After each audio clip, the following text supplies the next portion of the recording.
Hi, Ed here from keywordspeopleuse.com, and I've got an exclusive time-limited offer for you. If you book a product demo with Keywords People Use, I'll give you a free 7-day trial of our standard plan, which allows you access to our new content optimization tool. This tool hooks into your Google Search Console data so we can find all the keywords you're ranking for and what pages are ranking. We then crawl your site content and use advanced machine learning techniques like embeddings and cosine similarity to find you content optimization opportunities that will quickly boost your impressions and clicks from Google. This new feature in Keywords People Use is already showing results for people using it. Don't miss out on the opportunity of a 7-day free trial. Just go to keywordspeopleuse.com/demo to book your slot.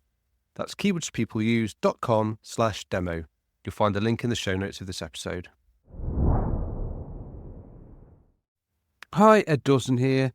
And as I'm a bit busy at the moment and need a break, welcome to another one of my Best of SEO is Not That Hard podcasts. These are the episodes from the back catalogue that I think have the greatest hits and ones that are still relevant and provide great value for you. So without further ado, let's get into the episode.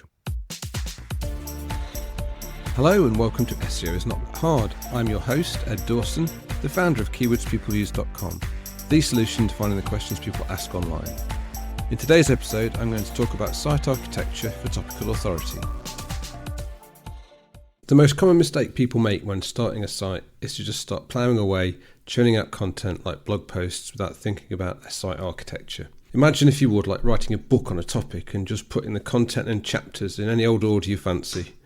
It would be really hard for people to read and understand how everything related to each other and how to understand what you were trying to get across.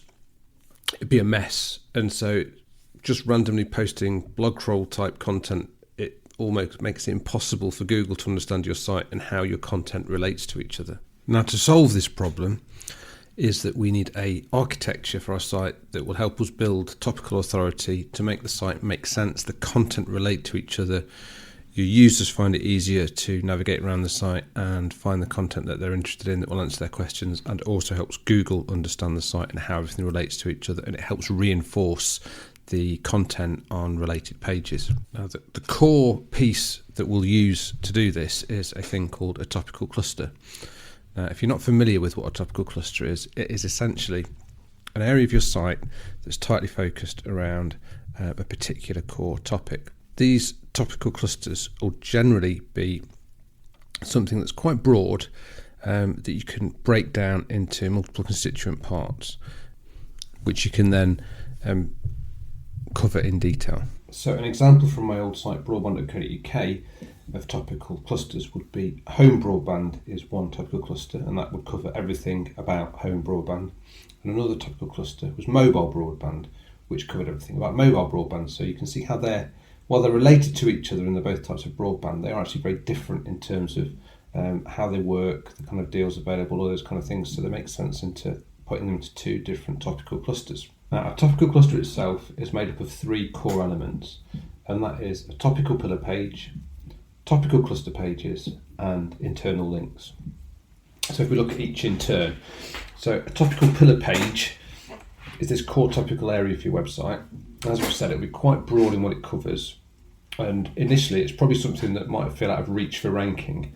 So for example, with home broadband, that would be quite a difficult one for people to rank for straight away, but it is a core area of the site, so we're going to have a pillar page on that core topic. It'll also generally be something that covers such a scope that you'd struggle to cover everything about it in one post. So again, like one post that tried to cover everything possible about home broadband would be huge. So you can see how this makes sense for it to be a topical pillar. The next constituent part is what's called a topical cluster page. Now, a topical cluster page is there to cover a subtopic that is related to a topical pillar. A cluster page would usually cover the entire subtopic on a single page. So if we follow on from our home broadband pillar example, a cluster page for this pillar could include fastest home broadband, a cluster page on cheapest home broadband, a cluster page on broadband for students, a cluster page for broadband for home working, amongst others. There's loads of cluster pages you could put into this, but that's just 4 examples. Now, with each cluster page, sometimes you'll find these cluster pages are actually, the topic is too broad to cover in one article. So it's fine then to actually split that cluster page out into its own subtopics. So you can then treat that cluster page as its own pillar. So therefore you can have pillar pages that have cluster pages. So the example with home broadband on broadband.co.uk, we actually had a second sub-pillar for broadband providers, because there was dozens of broadband providers. So we wanted to then group each of the providers around a home broadband provider cluster page. The third component are internal links. So we use internal links to provide Google with relevant signals between pages, such as anchor text and hierarchical flow. So all pillar pages will link to their cluster pages, and all cluster pages will link back to their own pillar pages. Cluster pages can also link to each other where they're relevant to each other. So in the example we've used so far, we might link the Broadband for Students cluster page to the fastest home broadband page if we have a section in the Students Guide talking about the importance of getting fast broadband deals for students. Now, this structure is really useful for just real people when they're on your website to find content, to find related content to each other. And it's also really useful for Google because it helps Google really understand how all your content fits together, how different sections of the site fit together, and the relevance between them based on that internal linking. Now, in terms of how it works with news sites particularly, is that, okay, if we started a site about broadband tomorrow, we're not going to rank for terms like broadband and home broadband. It's just too competitive. But the terms and the questions that you start to answer in the cluster pages further down the hierarchy, they're the ones where, if you do a good job of your content, that's where you can start picking up the long tail keywords, which you don't need as much authority in the first place to rank for.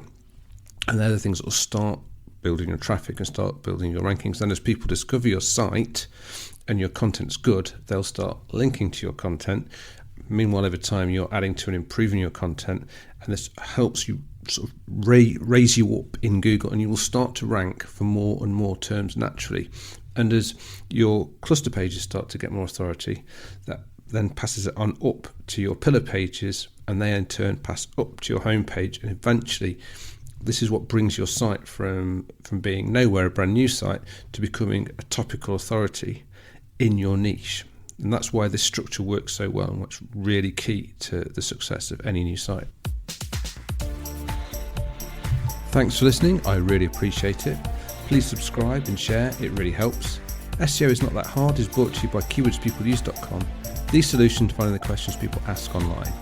See why thousands of people use us every day. Try it today for free at keywordspeopleuse.com.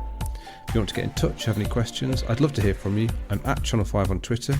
Or you can email me at podcast@keywordspeopleuse.com. Bye for now, and see you in the next episode of SEO is Not That Hard.